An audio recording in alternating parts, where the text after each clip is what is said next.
Let's move away from lies and fears. Perhaps it's time to leave. Free from how you look or what they say. Like a lion runs wild through the wilderness. Free from showing off a living fate. Like the eagles flying high, dancing with the air. There's breath in your lungs to breathe. Say, God, take this mask away.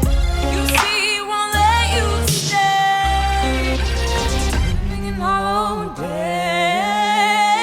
Hi, this is John, the host of ShatterCast. If you clicked on this video, this is actually the second part of our podcast about Star Wars. So if you haven't seen the first part, there's going to be a link somewhere. If you're listening to this as a podcast, it's going to be in a different place, and if you're on YouTube, it's going to be in a different place. But I trust you because you made it to this podcast. You're going to know where that link is. It's going to be in just the place that makes the most sense.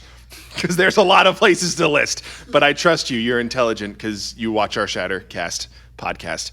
Is that presumptuous? I don't know. But if you haven't seen the first part, click on that link, watch the first part of the video. We love Star Wars. We're really excited about this content. Enjoy the video that you are about to see.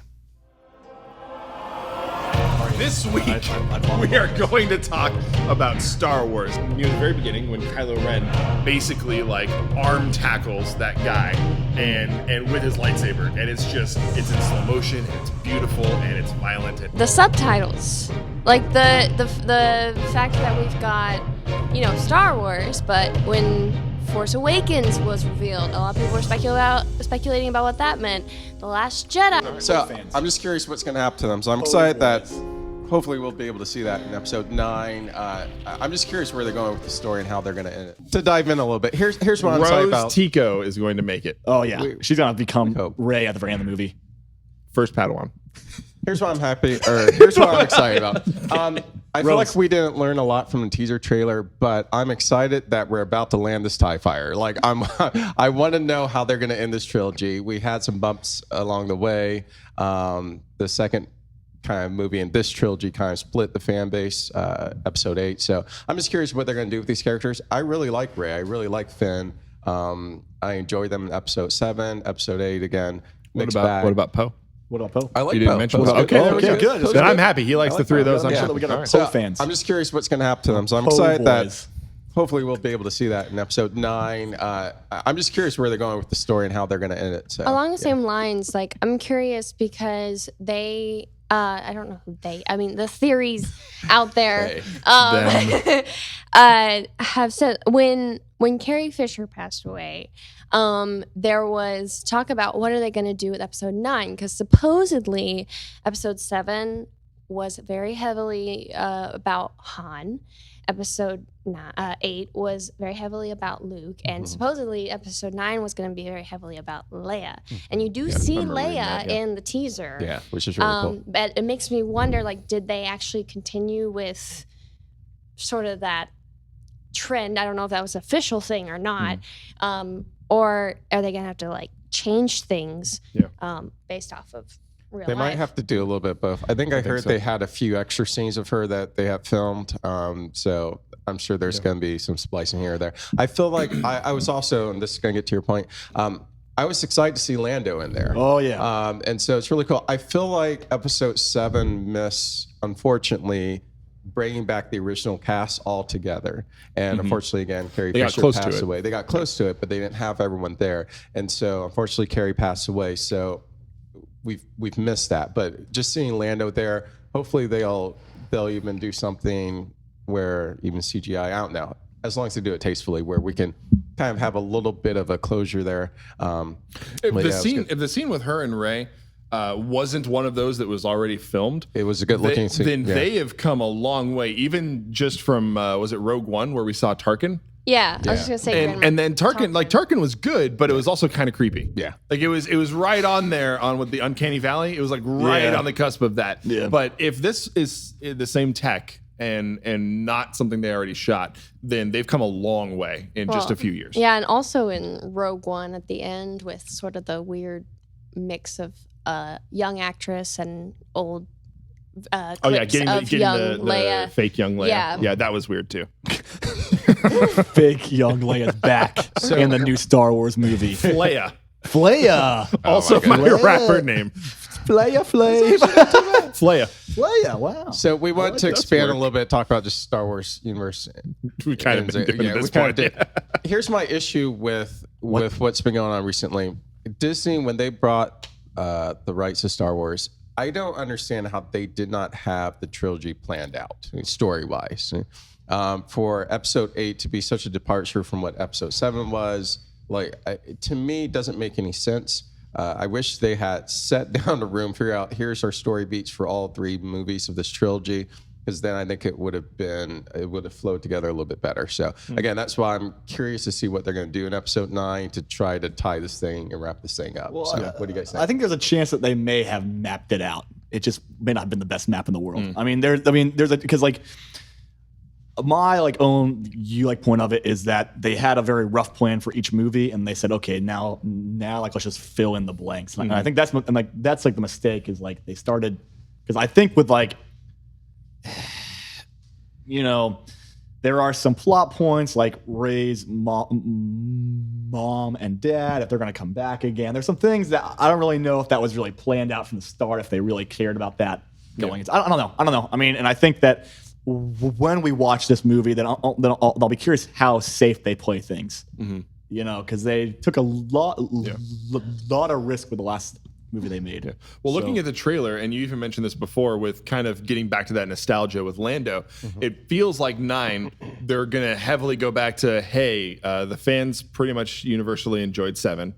It was very divisive when they did 8. And in 9, the trailer feels like they're scrambling to get back to 7 with at least with the nostalgia factor, because they're like, okay, we need to bring some of the original cast back and do something that the fans are going to love, because we need to end well. I was reading an article before we started recording that Disney is taking a break from the main saga after Episode 9. They're not going to be making Episode 10, if they make Episode 10 ever, for a while.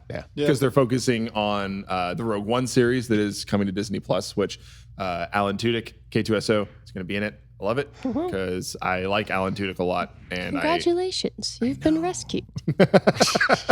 This is a rescue. It's like, oh God. He was great. I really enjoyed him in Rogue One. But so they're focusing on that. They've got you were talking about. They got the Mandalorian saga coming. They've got the reboot of or at least the restart or something with the Clone Wars show. It's not really a reboot, but we got Clone Wars content coming. And we've got there's something else I'm forgetting. Another movie. Origin story, I think. I guess we'll see, because we look at the Solo film, and that was supposed to launch a bunch of our movies, and because it flopped, they dropped a lot of their plans. So I think that right now, with all the stuff that you're saying, I liked it. It was Star Wars fans are some of the most fickle fans of any universe. It was not a bad movie, but if you look at the money it made, and the reality is these people got to look at their time and their investment, and it did not hit what they need to hit, I don't believe.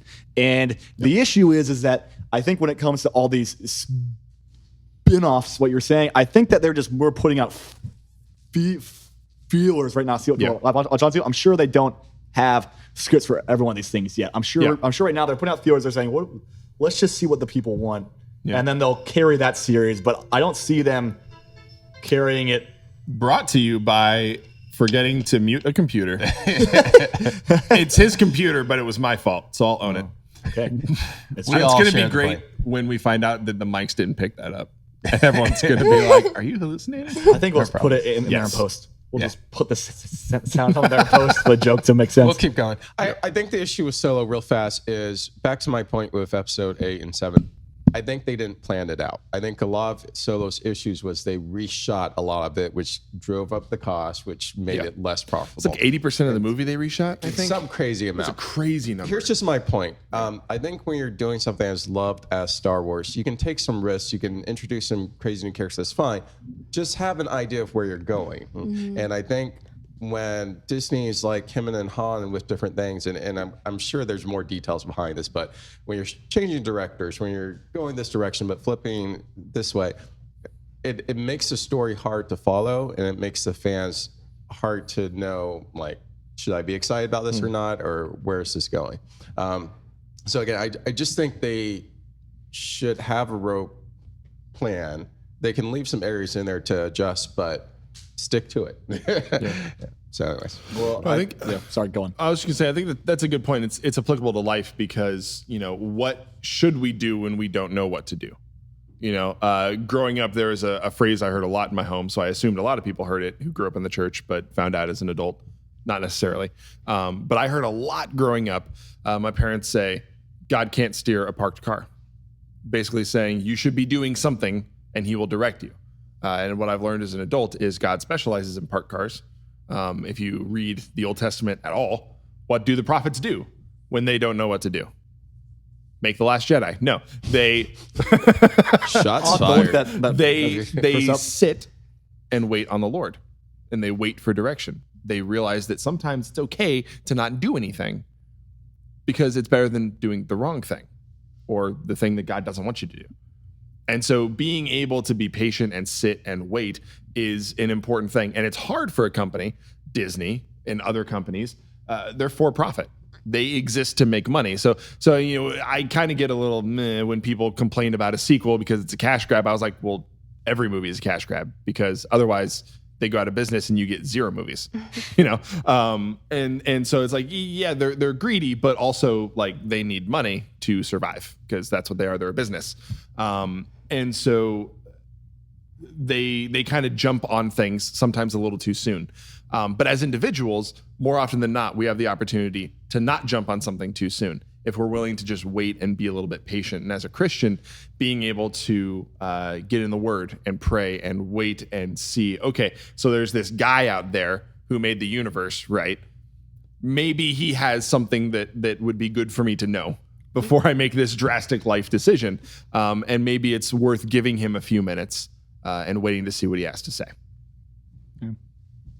That's good. If you guys got I anything. think that ties back into what I'm sort of expecting for Rise of Skywalker is that Rey is going to sort of receive the training that she didn't quite get from Luke through this voice or force ghost sort of thing that Luke is doing in the teaser, and supposedly from other people. I mean, he hints that no one has ever really gone.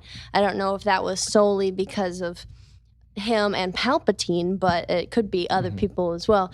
But more so what I was getting at was the fact that, they discover things that are from the dark past of the Jedi, dealing with Palpatine, dealing with Darth Vader and the Death Star, like all these different things that have sort of caught up to them that they've tried to sort of bury. And Rey is having to sort of deal with it, but she's not doing it alone. She's leaning on the wisdom and the guidance of Luke. And I think you can apply that to our lives as Christians, where we're not necessarily leaning on like an elder or something, but we are leaning on God in those circumstances when the devil tries to remind us of this past, the things in our past that we probably want to forget, the things that we've already given to God, that we've set aside. But there's still those times, I know definitely for me, that I'm reminded of those things and I have to turn to God in those circumstances and look for his guidance in facing those situations. I guess that's the word I was looking for. Good point. Do you guys have any other faith points? Yeah. I think it's like in the trailer there where Luke says like there's no one that's truly gone. I think that it was kind of funny because there was this one pastor that came to a church that I go like to once a month or so. There's like my main church and there's this one, and he was saying that the Lord put on his heart to think of like a long-term plan, and this guy likes to plan. So he actually started from viewing himself in like the throne room of God, and I said, "What do I want to look like in that throne room?" And then he marked his plan back and say, "How so." How can I help grow the kingdom? What is X, Y, Z? That whatever God wants me to do at this stage of my life, how can I do it? And I think there's times when like this world, it kind of has this view like point that when you die, it's just like this cut to black and that's kind of it. As Christians, we obviously believe that's not it. And the breath of God never goes out void. And each one of us has been breathed into this planet.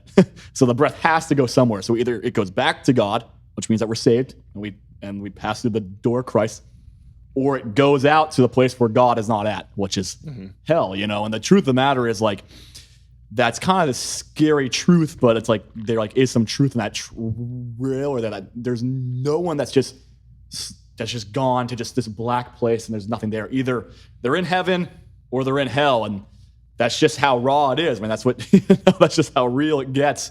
And I'm sure that movie will not be showing that part of it, but I think that's just something interesting. At least when I picked it up as a Christian, that was kind of a faith point that I kind of thought of. That was like, well, you know, just to remind ourselves of this world that we're in. We are only on Earth for such a short time, and we can view it as like a trial period, however you want to view that. Like paired to where we're going to spend eternity, our 90 to 110 years of life is a very short period. And so it's like, wow, like I should think for the long term, the super long term, you know. That's good. Got anything else, Derrick? Yeah, just the point I mentioned before. I think Disney got themselves into a little bit of a DC issue where DC were making movies and they're trying to tie them all to this connected universe, and it wasn't working. And so they're like trying to reset. And for Disney and Star Wars, like, I hope they succeed. I hope they keep making movies. This is a beloved series. But again, Jesus says something interesting about following him. He says, before you start following me, count the costs. Like, know what I'm calling you to do. He goes on to say in Luke that, do we build a tower and not see if we have enough money for it? Does the king go to war with not seeing if they have enough troops? He's like, sit down and count the costs. And hopefully we will all decide, yes, following Jesus is worth it. There's a price we pay. Sometimes people aren't excited about the choices we make when we're following God. But at the end of the day, we've counted the cost. Yes, this is worth it. And so for Disney, when they acquired the Star Wars license, you know, did they really count the cost, and not just money-wise? Like, hey, what resources is this going to take, and where are we going with this story? And so just again, in our own lives, like, I hope, like you were saying, John, sometimes we're so fast to do stuff. Like, when we have a big decision before us, you know, where it's going to school or who we date, some of these decisions might affect us for the rest of our life. So I hope that we sit down and take time to count the cost, to really talk to people that we trust, to really get wise advice, to have a game plan. And that game plan can change. You know, we don't know how life is going to play off. 9 out of 10 times it will change. But if you have a direction that you're following, you will at least stay on that path. And so hopefully also people are considering, hey, do I really want to follow God? And that's ultimately the biggest decision we can make. And hopefully the answer is yes. So just bringing it back to Star Wars, you know, hopefully Disney is course correcting. Hopefully episode 9 would go really well. But hopefully they're sitting there like, what do we want this franchise to look like, and how do we want it to end? So yeah, that's good. I mean, when you're on an airplane and you find out that this is your like pilot's first official flight with this airline, they're fresh out of school, and this is the first time that they officially have the controls of a commercial aircraft, right? You might be terrified if you find that out, which hopefully you never do, but you don't want the pilot to fail, right? I don't, just because we've been disappointed with things in 7 and 8 or the prequels or even the original trilogy, even though there have been stumbling blocks along the way, we don't want episode 9 to bomb. We want it to be successful. I want to walk out of that theater and go, that was an awesome movie. Incredible. Yeah. That's what I want. That's what I really want. And so, you know, going back to the subtitle conversation, Rise of Skywalker, I think one of the things we need to remember is George Lucas, from the beginning, said the Star Wars saga is about Anakin. It's about Anakin. The entire thing is about Anakin. So the sequel trilogy hasn't really gone back to Anakin except for looking at Vader's old melted mask.